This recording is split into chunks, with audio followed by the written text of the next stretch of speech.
आदेश आदेश जय गिरनारी सभी भाइयों को। आज बहुत समय बाद मैं एक बहुत ही रहस्यमय साधना आप लोगों को बताने जा रहा हूँ। ये साधना जैसे आपने बहुत सारी साधनाओं का नाम सुना होगा कि जैसे कर्ण पिशाचिनी है, कर्ण मातंगी है। ठीक है, मैंने आपको अपने अपने कर्ण दिव्य कर्ण की साधना जो बताई थी वो खुद की साधना है, वो योग मार्ग की साधना है। तो ये जो साधना बता रहा हूँ वो दिव्य कर्ण शक्ति के ऊपर है। वो है कर्णराज बेताल की। इसको कर्ण बेताल भी कहा जाता है, कर्णराज बेताल भी कहा जाता है। बहुत ही रहस्यमयी और गुप्त साधना है ये। इसको करने से ये बेताल साधक के कान के द्वार पे विराजित हो जाता है और साधक जो भी उसके सामने कोई भी सवाल कोई उसको पूछता है कि उनको कोई भी सवाल का जवाब उसको चाहिए, कोई भी उसकी परेशानी है, तो आप वो कान में वो आवाज़ देता रहता है। वो भंवरा जैसे कान के पास जैसे भंवरा आता है और जैसे आवाज़ घू घू करके आती है, तो इस तरह से ये आवाज़ शुरू हो जाती है। तो समझ लेना चाहिए कि भाई ये चीज़ सिद्ध होने लगी है। ठीक है, तो ये बहुत रहस्यमय साधना और गुप्त भी है और बेताल की साधना है, तो ये घर पे नहीं की जा सकती। ये बात आप समझ लीजिए। जो बाहर जो साधना करते जो साधक है, वीर भाव वाले जो साधक है, उनके लिए साधना है। बाकी दूसरे भाई इसको संभाल के रख दीजिए, क्योंकि ये सब चीज़ें बहुत गुप्त हो चुकी है। आपके भविष्य में जब भी आप में योग्यता आ जाए बाहर साधना करने की तभी करें। ठीक है, तब तक करने की ज़रूरत नहीं है। ये तो हमारा मूड बन ज़्यादा है तो दे देता हूँ, तो इसको संभाल के रख लीजिए बढ़िया से। ठीक है, तो देखो ये साधना जो की जाती है बबूल के पेड़ के नीचे की जाती है। तो बबूल का जो पेड़ होता है वो वीरान में होना चाहिए, पूरे एकांत में। ठीक है, तो ये जो पूरी साधना है वो 21 दिन की साधना है। ठीक है, 21 दिन की पूरी साधना है। अपने कृष्ण पक्ष की अष्टमी से इसकी साधना शुरू की जाती है और लगातार 21 दिन तक जाप किया जा सकता है। तो इस साधना में ज़रूरत क्या है, जो मूल चीज़ों की ज़रूरत है वो मैं आपको बता देता हूँ कि इस साधना में जो बेताल की साधना, ऐसे तो आप कहे जाए कि भाई जो स्मशान में अगर बबूल का पेड़ हो तो उसके सानिध्य में कर लीजिए, तो आपको 11 दिन में इसकी साधना सिद्धि मिलने की संभावना बहुत प्रबल है रह जाती है। अगर स्मशान में आप नहीं जा सकते तो कोई वीरान हो, किसी का खेत खलियान हो, वहाँ पे वीरान में जैसे रात को कोई आता नहीं है, ठीक है, तो ऐसी जगह पे बबूल का पेड़ हो, बहुत पुराना हो, तो उसके नीचे बैठ के भी आप साधना कर सकते हैं। ठीक है, इसमें ज़रूरी जो सामग्री है वो मैं आपको बता देता हूँ। उसकी ज़रूरी एक तालाब की काली मिट्टी लानी है, काले उड़द का आटा लाना है। ठीक है, तीसरी चीज़ लानी है स्मशान की भस्मी, वो अगले दिन न्योता दे के फिर ले आनी है। और जो स्मशान का जो कोयला होता है, ठीक है, इसको पीस के उसका पाउडर रहेगा। तो 4 चीज़ ये आ गई। और 5वां जो चीज़ है वो तालाब का पानी। ठीक है, वीरान में जो तालाब हो वो तालाब का पानी रहेगा। इन सबको मिला के एक पुतले का निर्माण करना है। ठीक है, पुतले का निर्माण करना है। पुतले का निर्माण करने के बाद काले वस्त्र में, काले कपड़े में उसको लपेट के ले जाना है। वहाँ पे बरगद के बबूल का जो पेड़ है, बबूल के पेड़ के नीचे इसको स्थापित करना है। ठीक है, दिशा रहेगी दक्षिण दिशा में उसको स्थापित करना है। नीचे काला वस्त्र बिछा के उसके ऊपर उसको स्थापित करना है। उसको भी अपने कर्ण बेताल के नाम से स्थापित करना है। बबूल की 21 कांटे लेने हैं और ये जो मंत्र है उस मंत्र से वो 21 बार हर कांटे पे बोल के उसके ऊपर डाल देने हैं। ठीक है, पुतले में डाल देने हैं। पुतले में डाल के उसके सामने मिट्टी का चौमुखा दीपक लगाना है। उसमें जो रुई लगेगी वो आक या सेमल की लगेगी। तेल लगेगा और सरसों चमेली का मिक्स लगेगा। ठीक है, ये चारों लगा के ये धूप लगा के जो गूगल की धूप जलानी है, गूगल या गुलाब की आप लगा सकते हैं। काला आसन, काला अपने धोती रहेगी, काले वस्त्र धारण करके इस मंत्र का लगातार जाप करना है 21 दिन तक। रात को 11 बजे, एग्जैक्ट 11 बजे का टाइम है। 11 बजे से पहले भी नहीं, बाद में भी नहीं। ठीक है, इससे पहले ही ये सब करके वहाँ बैठ सब व्यवस्था कर ले, पूजा पाठ की तैयारी कर ले, और 11 बजे से इसका जाप शुरू करना है। जाप संख्या है 125 बार, 125, ठीक है। ज़्यादा जाप नहीं है, आधे घंटे का जाप है। 21 दिन तक लगातार करना है इसका जाप, ठीक है।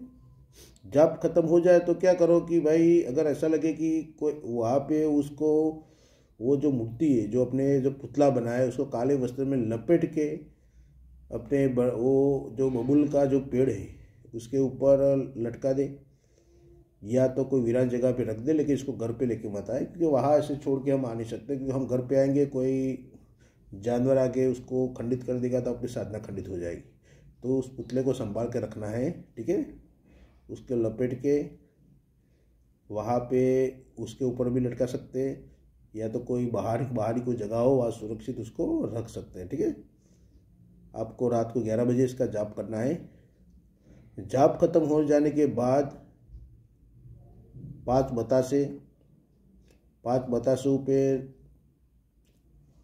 एक एक जोड़ी लौंग डालना है, वो उनको भोग लगाना है।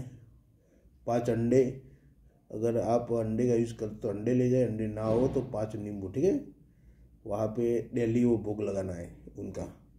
भोग सामग्री को दूसरे दिन दूसरे कोई वस्तु, कोई अपनी कोई कपड़े की कोई कपड़ा हो उसमें रख देना है, या 2-3 दिन का अगर भोग इकट्ठा हो जाए तो उसको जल प्रवाहित कर सकते हैं आप, या स्मशान में कहीं गाड़ सकते हैं, ठीक है। लेकिन भोग ये डेली आपको लगाना पड़ेगा। जाप से पहले अपने जो रेगुलर जो रहता है, अपना जो नीति में आता है, वो करना है कि भाई एक माला गुरु मंत्र।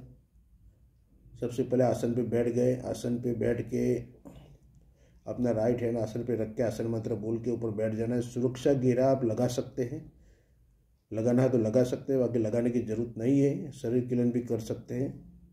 सुरक्षा घेरा लगाना हो तो जो रक्षा मंत्र मैंने बहुत सारे दिए हुए हैं, माता काली का, भैरव बाबा का, तो उससे आप रक्षा मंत्र लगा सकते हैं। इन दोनों का ही लगाना, माता काली का है तो भैरव बाबा का, ठीक है। बजरंग बली का रक्षा घेरा मत लगाना, उगंदर्शी का भी रक्षा मंत्र नहीं लगाना है। माँ काली या तो भैरवनाथ का रक्षा मंत्र लगा सकते हैं, ठीक है। उसमें पूरी रेखा खींच के राउंड करके बीच में आसन लगा के भी आप बैठ सकते हैं। अगर साहसिक साधक है, विर्भाव वाले हैं, तो आसन मंत्र बोल के उसके ऊपर बैठ के फिर एक माला गुरु मंत्र, गणेश जी की एक माला, भगवान शिव की एक माला, ठीक है। वो करने के बाद अब इनका मंत्र का जाप शुरू कर सकते हैं। 125 बार जाप करना है। माला रहेगी रुद्राक्ष की या काले हकी की, ठीक है। ये 2 माला बेस्ट है। अगर इसमें भी अगर श्वेतार्क की माला है तो वो सबसे बढ़िया रहती है, ठीक है। मिट्टी की माला इसमें एक बेस्ट रहती है। मिट्टी की माला मतलब समझते हो आप, वो अघोर माला कही जाती है कि भाई जो काली जो मिट्टी आती है, काली की मिट्टी ला के भिगो के अमावस्या के दिन भिगोना है।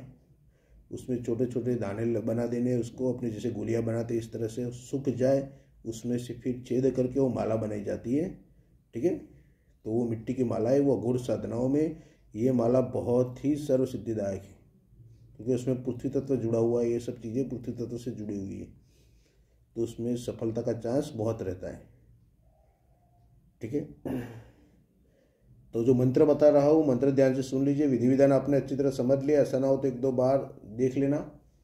और हाँ, एक चीज़ याद रखो, बताना मैं भूल गया कि भी आखिरी दिन जैसे 21वां दिन आता है तो 21वें दिन में हवन करना है। हवन में 5 काली चीज़ों से हवन करना है, ठीक है। काले तिल हो गए, एक काले अपने काली उड़द हो गए, काली गुंजा हो गई, ये काला लोबान या गूगल आप यूज़ कर सकते हैं, या फिर काला फल या काले बीज, जैसे अपने काले बीज जो भी आते हैं अपने फल में, वो काले बीज का यूज़ कर सकते हैं, वो भी काली चीज़ ही है, ठीक है। तो इस तरह से कोई भी 5 चीज़ यूज़ कर सकते हैं आप, उसका हवन करना है। और अघोर पद्धति से जो साधक करना चाहते हैं अघोर अवस्था में, तो उनको उनकी पूरी प्रोसेस अलग है, ठीक है। अगर अघोर अवस्था में किसी को करना हो तो मेरे को कमेंट करना, तो मैं उनको बता दूंगा, क्योंकि यहाँ बताऊंगा आपको करने जाएगा लेने के देने पड़ सकते हैं। इसलिए जो मैं बता रहा हूँ उस पद्धति से करिए आराम से, ठीक है। कोई टेंशन नहीं है, उसमें सफलता जरूर मिलेगी। इसमें सफलता की आपको पता कैसे चलेगा, सिद्धि के लक्षण क्या है, तो सिद्धि के लक्षण ऐसे कि भाई बेताल है तो आसपास का वातावरण में ऐसा लगेगा कि ऐसे लगेगा कि बहुत सारे भंवरे उड़ रहे हैं आपके आसपास। भंवरे कैसे शोर करते हैं।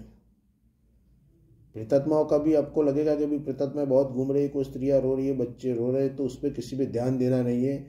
हवा चलेगी, ये सब नॉर्मल चीज़ें हैं, ठीक है। ये तो हर साधनाओं में होता ही है, इसमें कुछ टेंशन लेने की बात नहीं है। मूल चीज़ एक ही याद रखो कि भाई बेताल सिद्ध हुआ, कर्ण राज जो बेताल सिद्ध होता है सबसे पहले वो भंवर के रूप में आता है। तो भंवर के रूप में ये प्रकट होगा तो आपको दिखाई दे ना दे, लेकिन अनुभव आपको होंगे। कैसे होगा कि आपके आसपास ऐसा लगेगा कि बहुत सारे भंवरे, जैसे पूरा मधुमक्खी का छत्ता से उड़ाया हो तो आपके आसपास से घूमता हो वो, तो पूरे आवाज़ कैसे करता है, तो इस तरह से पूरे गुनगुनाने की आवाज़ आएगी, तो समझ लेना तो खुश हो जाना। देखो साधक के यही लक्षण होते हैं कि ऐसी चीज़ें हो तो खुश हो जाता है भीतर से कि भाई हाँ, जिसके लिए गधा मजदूरी कर रहा हूँ वो चीज़ मेरे निकट आ गया। ऐसा नहीं कि भाई ये मर गए भागो, तो फिर कोई मतलब ही नहीं ये सब करने का, टाइम बिगाड़ने का मतलब ही नहीं। ठंड का मौसम है, चद्दर उठ के सो जाने का घर पे, ये करना है तो साधक किसके लिए मेहनत करता है, रात दिन किसके लिए मेहनत करता है कि भाई सिद्धि के लक्षण उसको मिले, सिद्धि उसको दिखाई दे, सिद्धि की अनुभूति हो, सिद्धि उसको प्राप्त हो। बाकी ये जो संसार नश्वर संसार है, एक दिन यहाँ सब छोड़ के जाना ही है, ठीक है। तो यहाँ आए हो तो कुछ करके जाओ भाई, कुत्ते बिल्ली की तरह मरना नहीं है। ये जन्म लिया, मर गए, खो गए, बच्चे को पता नहीं कि भाई हमारे दादा कौन थे, परदादा कौन थे, तो इसका मतलब ही क्या रहा। ऐसा कुत्तों की तरह जीवन मत जियो, हिम्मत रखो, खुद के भीतर वीरभाव प्रकट करो। डरने की बात ही क्या है, एक ही चीज़ सत्य है संसार में, मृत्यु एक दिन आने वाली, कोई ना कोई माध्यम से, बैठे बैठे भी आएगी, चलते चलते भी आएगी, कोई अपनी गड्डी चलाते भी आ जाएगी, नहाते नहाते भी आ जाएगी, वो तो कोई ना कोई माध्यम से आएगी। तो उसमें डरने की क्या बात है, वो तो आने वाली है। डर डर के हर दिन जियोगे तो जो करने के लिए जो जन्म लिया है वही नहीं कर पाओगे, फिर उसका मतलब क्या रहा, ठीक है। डरना छोड़ो, खुद को मजबूत करो, और जीवन में मनुष्य जन्म लिया है तो ये चीज़ें हमारे लिए ही है। मनुष्य हर चीज़ प्राप्त कर सकता है, सिर्फ उसकी इच्छा शक्ति दृढ़ होनी चाहिए, मनोबल आसमान जितना ऊंचा होना चाहिए। तो ब्रह्मांड में ऐसी कोई चीज़ नहीं जो आप नहीं कर सकते, ठीक है। तो ये सिद्धि के लक्षण में बता रहा हूँ कि भाई गुनगुनाने जैसे आवाज़ आपको लगेगा, आसपास पूरा जिससे भंवरे घूम रहे, मधुमक्खी का छत्ता उठ रहा है, आपके ऊपर कोई बैठ रहा है, ऐसा लगे मधुमक्खियाँ बहुत बैठ गई, सिर पे बैठ गई, चेहरे पे बैठ रहे, लेकिन किसी पे ध्यान देना नहीं, ना किसी को उड़ाना है। ये सब माया जाल है, क्योंकि बेताल होता है माया जाल रचता ही है। कान में लगेगा कि भाई मधुमक्खियाँ घुस रही है, भंवरे घुस रहे हैं, तो आपको सोचना चाहिए कि रात को भाई 12 बजे कौन सी भंवरे आएंगी हमारे कान में, इतने तो हमको पता चलना चाहिए कि तो भाई ये माया जाल है। इसलिए मन में रख के बैठो कि कान में ये भंवरे की जो गुनगुनाने की आवाज़ सतत चालू रहेगी, सतत चालू होगी, वो फिर भंवरे की आवाज़ फिर इंसानी आवाज़ में बदल जाएगी, ठीक है। वो खुद बैठ जाएगा, पूछेगा, तब जो वचन है वो ले सकते हैं। अगर वचन ना दे, भंवरे की आवाज़ आ जाए तो भी समझ लेना चाहिए कि भाई सिद्ध है। अगर साधक में योग्यता है तो खुद आके बात करेगा, भंवरे से वो बेताल रूप में आके बात करता है। अगर योग्यता नहीं है तो भी 21 दिन कर लिया तो भी वो मंत्र सिद्धि है। जब भी कोई आपको पूछेगा कोई सवाल तो आपके कान में वो आवाज़ सुनाई देगी, भंवरे की आवाज़ में आपको पता चल जाएगी भाई ये कहना क्या चाहता है, ठीक है। पूरा स्पष्ट आपको समझ में आ जाएगा। तो ये साधना है। कर्ण पिशाची में क्या होता है कि वो बहुत नकारात्मक चीज़ें हैं, उसमें साधक क्या उसको सिद्ध कर लेता है तो शुरुआत में 5-10 साल में तो उसको तो मज़ा आता है, वाह वाही हो जाती है, फिर बाकी का जो जीवन उसका नर्क गम्य हो जाता है, क्योंकि सब चीज़ें पिशाचिनी मतलब वो पिशाचुनी में खींच के ले जाती है। बेताल है वो भैरवनाथ जी के गण है, ठीक है।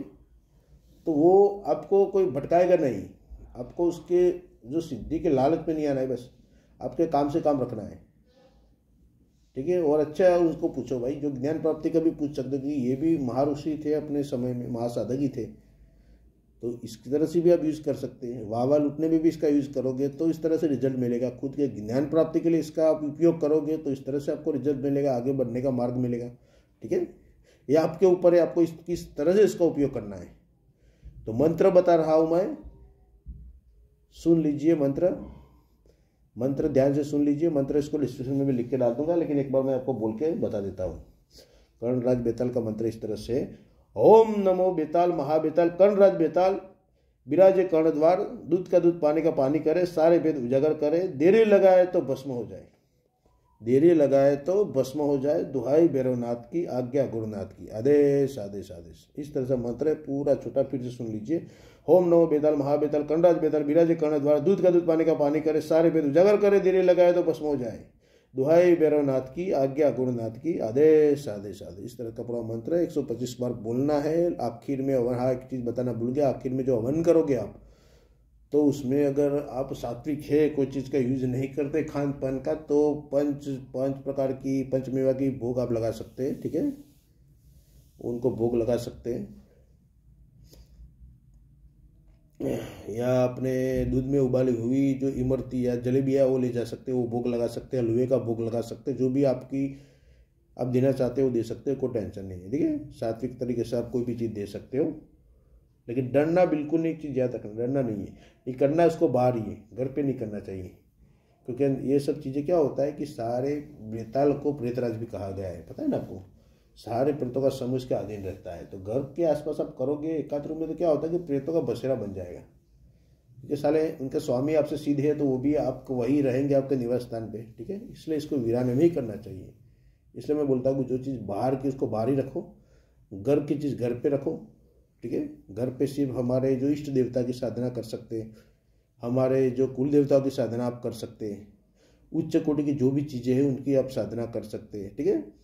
बाकी ये सब जो चीज़ें स्मशान से रिलेटेड जो भी चीज़ें हैं उसको बाहर ही करना चाहिए, वो बाहर ही सिद्ध होती है, घर पे उसको नहीं बुलाना चाहिए। वरना आपका क्या होता है कि कुल देवताओं का और उनका क्रॉस मैचिंग हो जाएगा फिर, ठीक है, ये युद्ध लगेगा, पुलिस और चोर आमने सामने होगा तो क्या होता है, यही चीज़ होगी, क्रॉस मैचिंग होता ही है। इसलिए बाहर ही करोगे तो इसका रिजल्ट ज़बरदस्त मिलेगा, ठीक है भाइयों। तो आदेश आदेश, जय गिनाई सही भाई को, सब खुश रहो, मस्त रहो, अपनी मौज मस्ती में रहो, आदेश आदेश।